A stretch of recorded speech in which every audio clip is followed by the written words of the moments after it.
ایمان، ایمان کی تعریف. ایمان کس کو کہتے ہیں؟ ایمان کا لغوی معنی ہوتا ہے ایسا اقرار، ایسا اعتراف جو قبول کرنے اور تسلیم کر لینے کو لازم ہو. یعنی ایسا اقرار جس میں قبولیت بھی ہو کسی بھی چیز کا. مثلا اللہ سبحانہ وتعالی کو ماننا کس طرح کہ اس کے رب ہونے کا، الہ ہونے کا اقرار کرنا، کہنا کہ وہی رب ہے، اور پھر اسے قبول کر لینا، یعنی اس کے مطابق اپنا عمل بھی بدل لینا.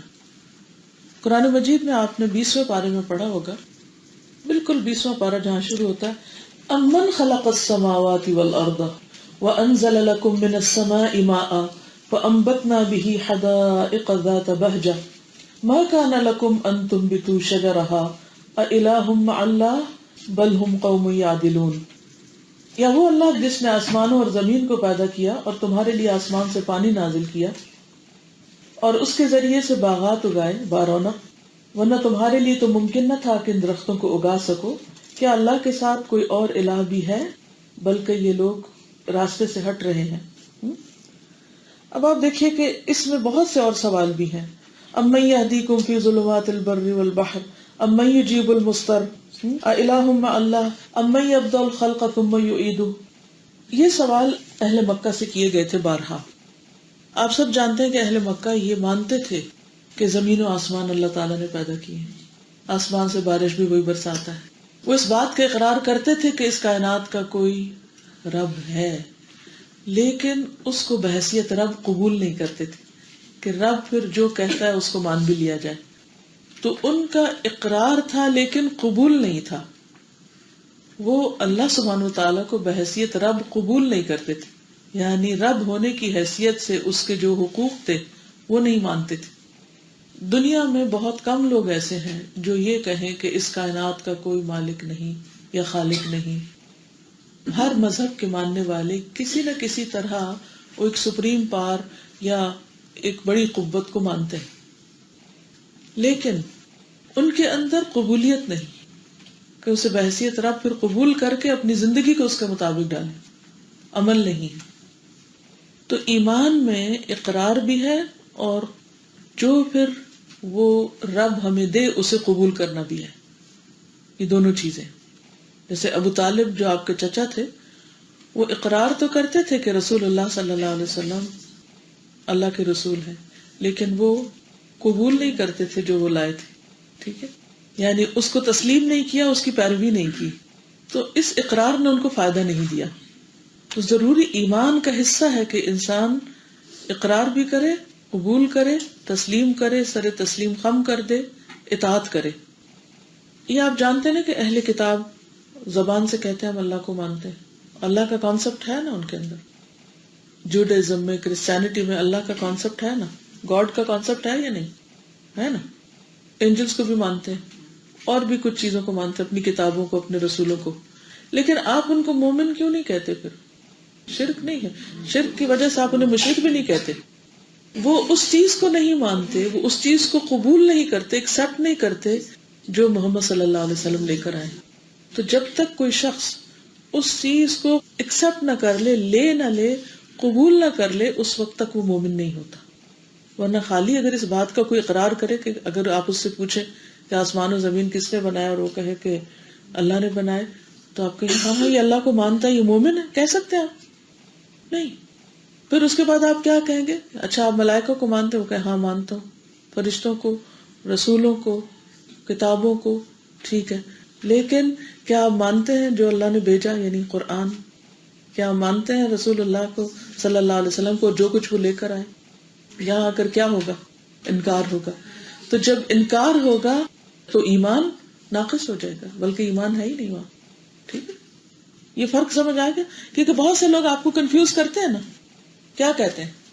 کبھی آپ نے سنا ان کے اس اعتراض کو کہ آپ جیوز اور کرسچنز کو مومن کیوں نہیں کہتے، وہ بھی تو مسلم ہیں؟ ایسی بھی تحریکیں موجود ہیں کہ جو ان کو مسلم قرار دینے پر تلی ہوئی ہیں کہ وہ بھی اللہ کو مانتے ہیں اور کتابوں کو مانتے ہیں، اور بعض ان میں سے پروفٹ کو بھی کہتے ہیں کہ ہاں وہ پروفٹ تھے مگر اپنے دور کے لیے اور اپنے لوگوں کے لیے، سب کے لیے نہیں. تو یہ کافی نہیں ہے. ایمان کا مطلب ہے ان چیزوں کو بھی قبول کر لیا جائے جو وہ دے رہے ہیں.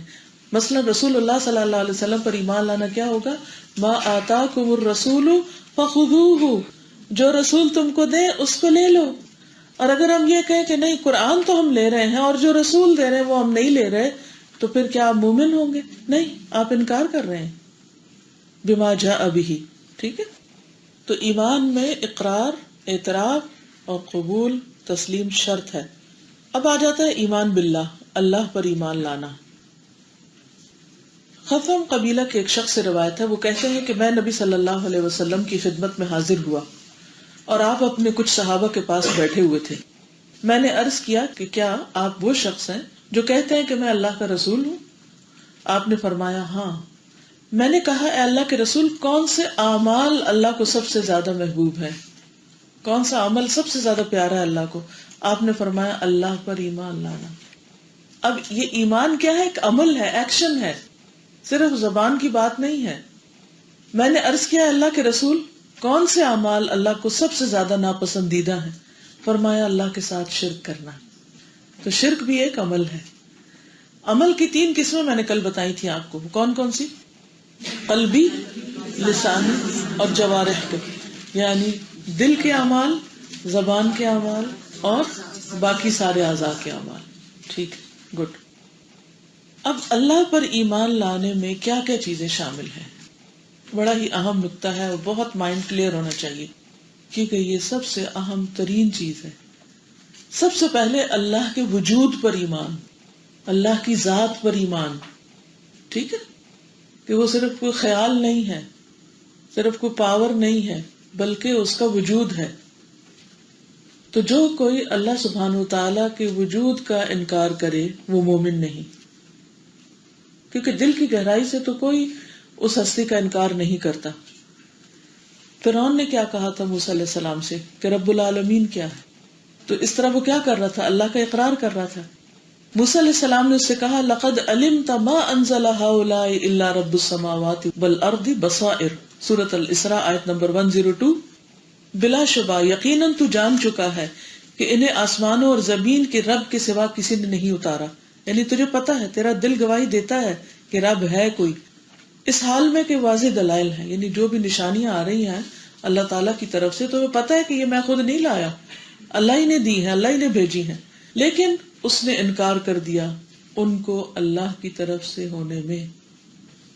عصا، ید بیضا، اور اس کے بعد جو فرعون کے اور اس کی قوم کی آزمائش کے لیے مختلف طرح کے عذاب نازل کیے گئے تھے.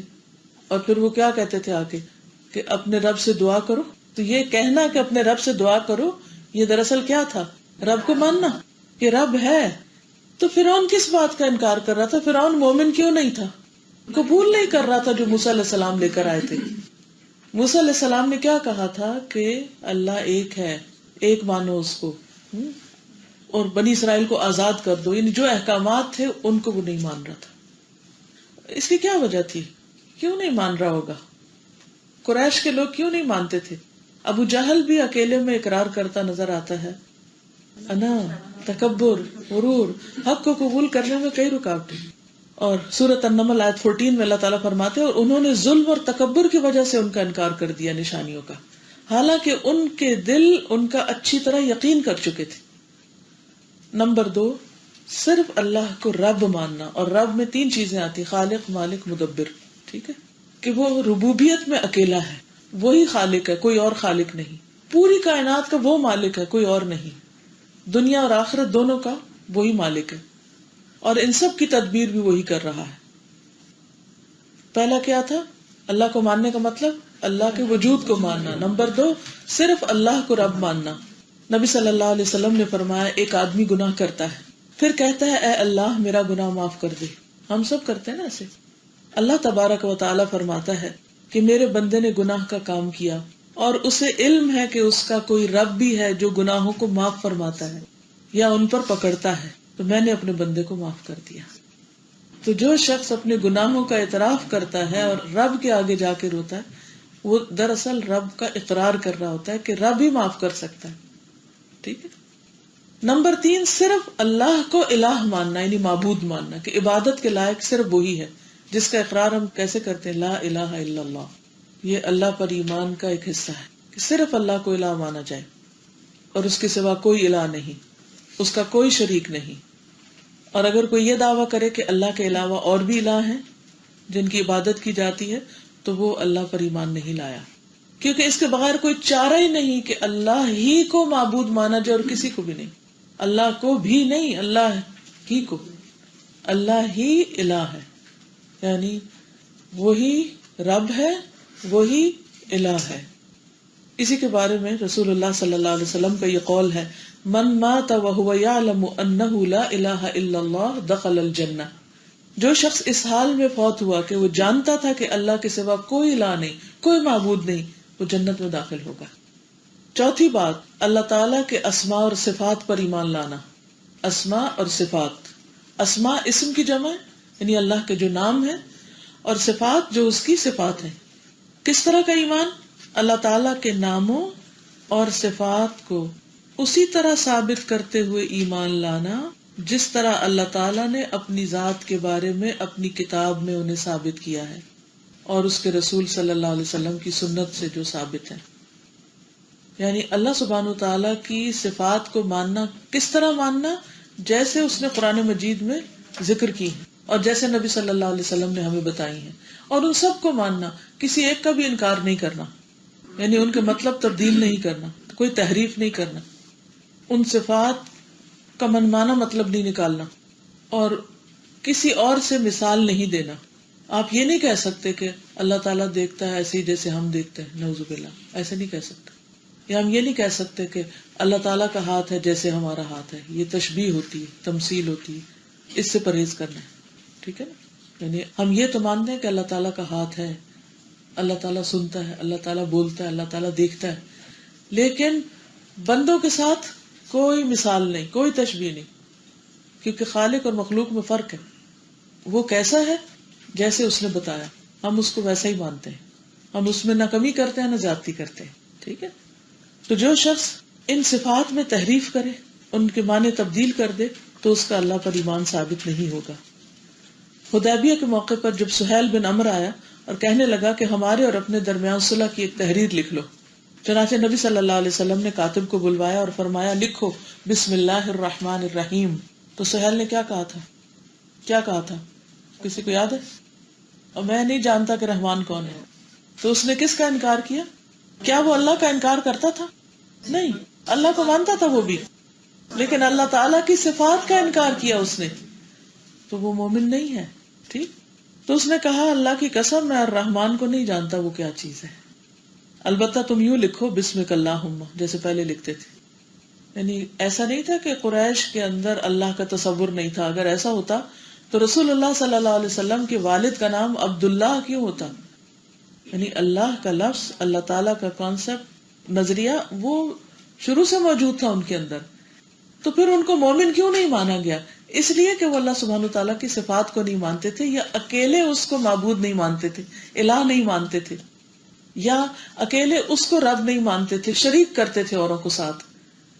اس سے اللہ پر ایمان میں خلل آ جاتا ہے. ٹھیک ہے نا؟ اللہ تعالیٰ پر ایمان لانے کے 4 حصے ہیں، یعنی 4 مطلب ہیں، 4 چیزیں یاد رکھنے ہیں اللہ پر ایمان کے سلسلے میں. نمبر 1 وجود پر ایمان، ذات پر ایمان. نمبر 2 اللہ کو رب ماننا، اکیلے اسی کو، اور اللہ ہی کو صرف معبود ماننا، اور اللہ تعالیٰ کی اسماء اور صفات پر ایمان رکھنا.